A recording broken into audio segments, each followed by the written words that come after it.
It's time for the second episode of the week of the Fenway Rundown. I'm Sean McAdam. Chris Cotillo is off this week, so I'm flying solo. But we've got a guest for you that we'll get to you in 1 minute to talk a lot about Red Sox pitching and what's happened in the offseason to add to that so far. But we want to remind you about the Red Sox Insider Text program, where you can get all the information you need about what's going on with the Red Sox, both in season and out. Lots of updates, breaking news, the opportunity to ask us questions and provide some questions for mailbag episodes, as we did earlier this week. And all you have to do to get on board is text the word join to 617-751-6257. Then click the link to subscribe. That will give you a free 14-day trial period. After that, it's $4.99 per month. And without further ado, this week's episode and our guest.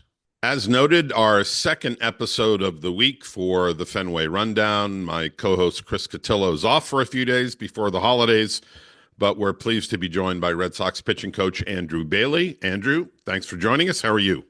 Good. Thanks for having me on today. Happy to do it. Happy you're here.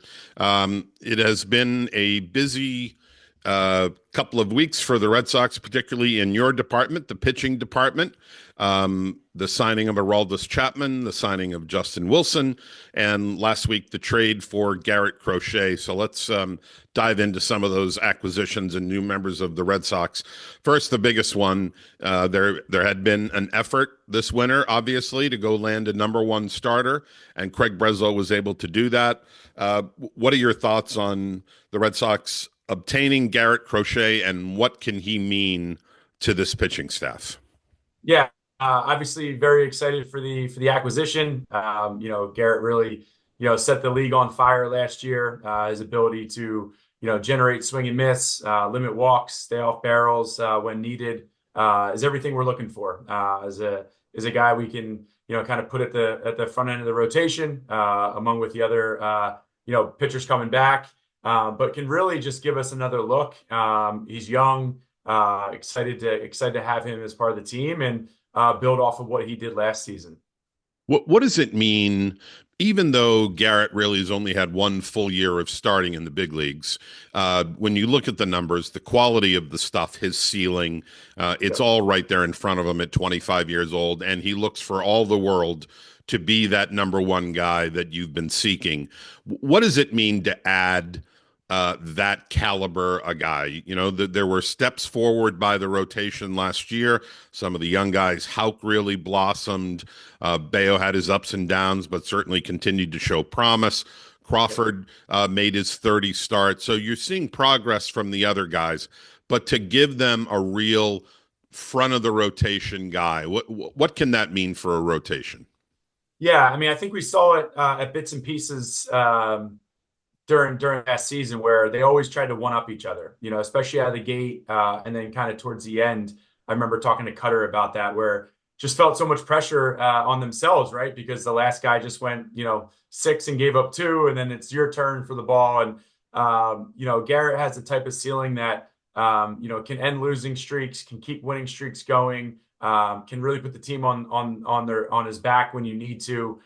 He's a guy that has experience in a multitude of roles. Obviously, has started in college as well, and then has was able to make his starts last season. So for me, I'm not super worried about the total of innings or whatever that looks like, but the ability to kind of have a closer's mentality, a guy with back end of the bullpen type stuff, taking down 5, 6, 7, 8 innings a game per start is really exciting. Talking to mindset, ability, hackers, wanting can go game. He just comes right at you. So the ability to limit, kind of the more traditional stat, pitches per inning, is really huge for him. But also his ability to strike hitters out and just miss bats is high quality. As we noted, it was really his first year as a starter at the big league level. I think he pitched a total of 146 innings or so. The White Sox were very careful with the workload in the second half, limiting him to no more than 4 innings, really, after the All-Star break. He is a couple of years now removed from Tommy John surgery. Can you go into this year knowing that he really doesn't have any harness on him, that you can treat him like a perfectly healthy 25-year-old starter in terms of innings and workload? Yes, I mean we're gonna treat him just like we do the rest of our starters. We want them to be the best versions of themselves every single time they take the mound, whether that's on a 5 day, 6 day, whatever that looks like.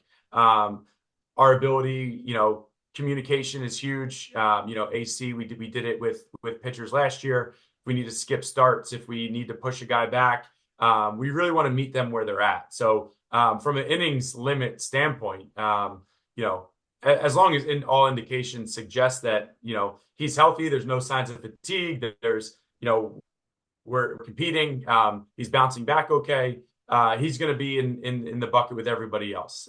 So there's no reason in my mind he can't go out and make all his starts, throw however many innings he can total up and bounce back. But we know that there's kind of some undulation throughout the course of the season with fatigue, their ability to recover. So we'll meet them. We'll have those conversations. But yeah, going in, I would expect a full, healthy workload for the season. Have you spoken to him, Andrew, since the trade, and what did you guys talk about, and what did he say about where he is in terms of his off-season routine and readiness for spring training? Yeah, he's really excited. I talked to him the day he was traded over here, just kind of welcomed him. I know Alex reached out to him as well and others. So it's been fun to see, talking to some of our players who have known him in the past and guys that don't, already kind of reaching out. We're excited to have him, and he's on a regular course for spring training, enjoying the off season, of course, working hard to get ready. And then obviously I have relationships with both the director of pitching and major league pitching coach in Chicago, who I was able to get a really good download from a pitching side. And Garrett knows himself really well. He wants to start. He really forced that upon them and came in with, hey, I want to be a starter. And credit to the Chicago White Sox organization for letting him do that, to make sure that as a player, as a person, you feel fulfillment in what you're doing, and his ability to reach his ceiling has only just begun. So I feel like we're getting him at a really good time. And my conversations so far have been limited, but of course want to give him his space. I'm sure his phone's still blowing up. So we have plans to get together here soon, and looking forward to meeting him in person and growing together. From a pitching coach's standpoint, Andrew, break down his repertoire for us. We know he's got the elite fastball in the upper 90s, relied a lot on the cutter last year, has Yep. experimented a little bit with a sweeper. What does he bring? Yeah, I mean, it's an elite arsenal. Grades out really well, obviously high velo. The introduction of the two seam was really gave him a different look, not only to lefties, but also to righties in certain areas. And when you're throwing with that type of velocity, it's very impressive, the amount of seam effects he gets on the two seam. But the four seam slider are really the identity of the arsenal. He does have the sweeper that's really good against left. He got clipped a little bit versus right when it kind of gets down in the honey hole, kind of in that down and in quadrant when it rolls down in there. So they made a really good adjustment of just using the cutter down in there. I know, there's cutter slider, whatever you want to call it, but I believe he calls it a cutter. So when he gets that cutter down and in with that high velo, 91, 93, it's really untouchable. So when you look at him, even from a process standpoint, his ability to be in the zone early, and often is among the league as well. So not only do you have, high quality stuff, you have a really quality process about it in terms of strike throwing. But the two seam, obviously, lineups are going to stack right against him. They're just going to. So we'll see where that two seam plays. It's definitely a weapon. I think the changeup's really interesting as well. And we can make some strides there too. So again, it's just about letting him get through the off season. There's a lot of kind of turmoil around that transition right now, of course. And we'll kind of get into the nitty gritty with him over the next few weeks. He has kind of that crossfire delivery that has been compared to Chris Sale a little bit. Um, he's not as lanky as Chris, but he's about the same size in terms of height. Um, does that delivery, you don't want to mess with someone who's had the kind of success that he's had when he's healthy, but does Yep. that delivery going forward concern you at all? No, not at all. I mean, I think when you can keep certain things into guardrails, like you mentioned, the stride line, stride direction, there's a lot of benefits. Some things that you can't quantify, right? Deception. There's definitely a deception piece in there. He's got his kind of signature leg kick, so to say. But there's certain biomarkers that I'm sure that we will track and monitor, making sure that we can stay within the guardrails of movement for him, of what's both optimal from health and performance standpoint, and help educate him, learn from him what he's been through, how he likes to move. All those are relationship building things that we just need to continue to work through and iron out as we get to know each other. But yeah, I mean, I have no worries at all about the delivery. One of the nice things, in addition to giving you a front of the rotation guy, or at least a guy with the capability of becoming that, is that it pushes everybody back one slot or so. And now all of a sudden, you have some depth in that rotation where you have Quinn Priester, you have Richard Fitz, you've got Cooper Criswell, you've got guys either in Worcester or on the staff that can provide that depth that you need to survive 162 game season. How important is that to sort of lengthen the depth and give you additional options when those inevitable injuries hit? Yeah, absolutely. I mean, guys that whether it's an injury or whether it's you just need a day, maybe it's you have a guy make a spot start the day before an off day, so the rotation gets 2 days. Having quality starters that can come up and just take down a start that you feel really confident in giving the ball to is huge for any organization. I don't think you can have enough pitching, let alone starting pitching. Obviously we understand, the probability of winning or the strategy that happens when you deploy a bullpen game and how you can go all in for that one game, but how it affects the rest of the games around it is something that has been on my mind for a really long time.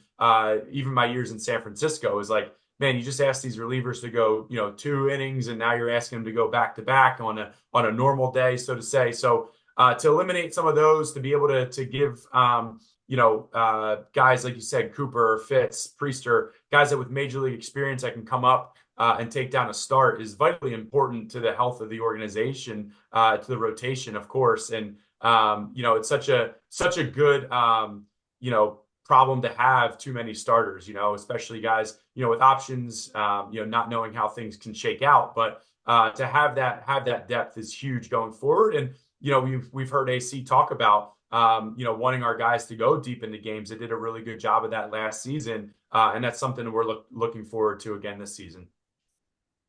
Crochet is not the only lefty who's been added to the staff in the last couple of weeks. You also have, as we mentioned, Justin Wilson out of the bullpen, but also Aroldis Chapman. What are your thoughts there, and how do you envision, realizing that there's still a couple of months to go and that Craig Breslow is still in the market for some more bullpen arms, but right now, as we get toward the end of December, how do you envision Chapman being used? Yeah, Chappie's awesome. Was texting with him immediately as soon as we signed him. We had a Zoom call together, went up to Fenway to see him when he checked in there as well. He's an intimidating figure for sure. But he's very, very coachable. Talking to contacts around the league, this guy brings a lot, not only on the field, but in the clubhouse. He's a leader. He's very quiet in certain ways, but he goes about his business the right way. He has his routine set, can influence, our young Spanish speakers, as well as our young bullpen group out there. So I would expect a pretty good, culture shift, which is awesome. And for him to be able to take down really, any inning, and obviously what we try and do is communicate, right? So no promises going into spring training in terms of roles or identities of the bullpen. That'll all shake itself out in due time. I'm sure he'll have his opportunities, at the back end, but going into the season, having a guy like that's pretty flexible in terms of deployment and role, and just ask for a little bit more communication on certain days is great. That's what we pride ourselves on, and he's really going to have an impact. This guy has done it for a really long time, has thrown in the biggest of games, and has done really well. So excited to have him down there. And obviously, you mentioned Justin. Justin's a former teammate of mine back in the day with New York. We've known each other for a long time. Again, another leader with really quality stuff, high velo. Keep him healthy. He's very flexible as well. And both these guys, they punch out both handedness. Being platoon neutrals, very, very important. Obviously, limiting damage versus opposite hitters is huge in walks, but the ability to come in and put a fire out, or work yourself out of a jam with the ability to strike someone out is huge, and obviously a message that's loud and clear from Craig and the organization. You mentioned walks and strikeouts, and Chapman has always had a lot of both. Yep. The strikeout per 9 innings are off the charts. It was 14 point something per 9 innings last year, which I think was the highest in baseball. He's always had that swing and miss, but the walks have always gone hand in hand with those strikeouts. At Yep. 36, 37 years old, after 15 years in the big leagues, can that be fixed, or is that something you kind of, that's part of the equation here. You're going to get your walks, but you're going to get many more strikeouts. Do you have to put up Yep. with some of the command issues, or do you see something that might, a mechanical issue or something that could improve his control? Yeah, no, really good question. I mean, I think, there's certain identities to pitchers, and we're kind of always trying to problem solve, areas to get better. We don't want to take away from his ability to strike hitters out. You look at, his ability to, when he is in an 0-1 count, he punches out like 53% of hitters, right-handed hitters. So making some awareness. Obviously, he's really in tune with his body, with his delivery. We can talk about, the speed of certain things as it pertains to the delivery, but he's really dialed in. I think maybe a usage thing in terms of what it looks like in terms of his ability to be in zone with certain pitches more often than others, whether that's a fastball, whether it's a slider, his two seam, like he's split even. So looking at ways to steal strikes, so to say, even when he's got a high velocity arsenal, is one way. Obviously, from the delivery component, there's, some moving pieces there, but really don't want to change, who he's been for such a long time. So I would expect improvement. I don't think that we'll get down to like the elite rates. Obviously, that's the goal, but I think anytime you can kind of, make improvement on that walk rate is going to be good. And he's done it in the past, right? You've seen flashes of it in seasons. So really, again, like honing in, understanding what he's trying to do, to the hitter in a moment, building that relationship through communication, conversation, consistency of that, catchers, setups, there's a lot that goes into it. So again, like I would expect some improvement on the walk rate. That's our goal, of course, and obviously limit some of the damage and the barrels that we saw last year. But his ability to miss bats is in the 99th percentile. So definitely want to keep that in the forefront. You mentioned the ability to miss bats, and that's something that Alex has really prioritized over the last couple of years, wanting more swing and miss stuff at the back end of the bullpen. Now with Chapman, with Wilson, with Slayton, with Hendricks, maybe Luis Guerrero, you've got 5 power arms there that can get a lot of swing and miss. What can that mean to a bullpen? Yeah, and even bits and pieces of Zach Kelly in there too last season.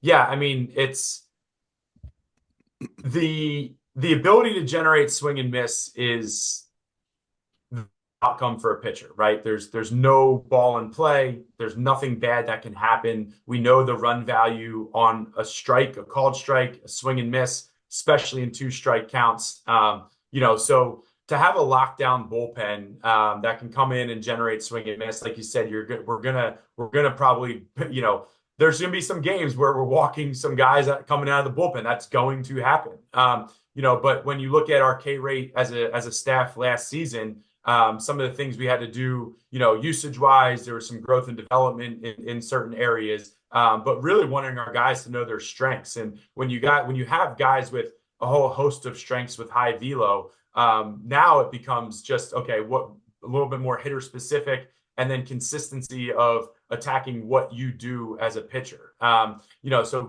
again, like the awareness is always around you, that you sprinkle on some hitter data, but for us to be able to come in and strike guys out, to not only help starters get out of jams when needed, but to be able to put out fires late in the game is great. Sure, we're going to have, I'm going to be on the top. My heart's going to be pumping. Sometimes there's going to be men on base, 3-2 count, man on, bases loaded. But, that's the beauty of the game. But again, like when you have such a delta between, run value of a punch out, a walk, and damage, and you can string it back to velocity and stuff, you want to collect as many arms as you can that has that elite echelon stuff. And that's what we're doing. And I'm excited to be to be able to watch it every day. Last question, Andrew. Give us a health update on a couple of guys who had internal brace procedures last year. Lucas Giolito in the rotation, and Garrett Whitlock coming back probably to pitch out of the bullpen. Where are they? Yeah, they're both doing great. They're down in Fort Myers. Was down in Fort Myers a few weeks ago. Then went to the DR for a little bit. Right after the holidays, I'll head down to Fort Myers. They're both doing really well. Spinning changeups, on flat ground, G-Wits off the bump, nice and easy, some delivery work. Gio's on the bump doing some delivery work, starting to onboard into some more of a bullpen progression, but they're both really, really doing well. I'm excited that, being in-house and being able to kind of have our hands on them every single day throughout the course of the offseason. They've both made that commitment to be down in Fort Myers, living down there. Garrett's done that for a little bit. Lucas moving down to the office and investing in themselves and trusting our training staff has been awesome. So been able to keep tabs on them very consistently. Lucas, of course, is texting me all the time, about the rotation and free agents and all these things. He's invested in that. He wants to win. These guys want to win. And Garrett's doing really well too. So they're both doing really well. They're off the slope in some capacity. And trending towards, some bullpens here soon. Andrew, can't thank you enough for your time today. Appreciate you coming on and giving us an update on the staff, both the rotation and bullpen.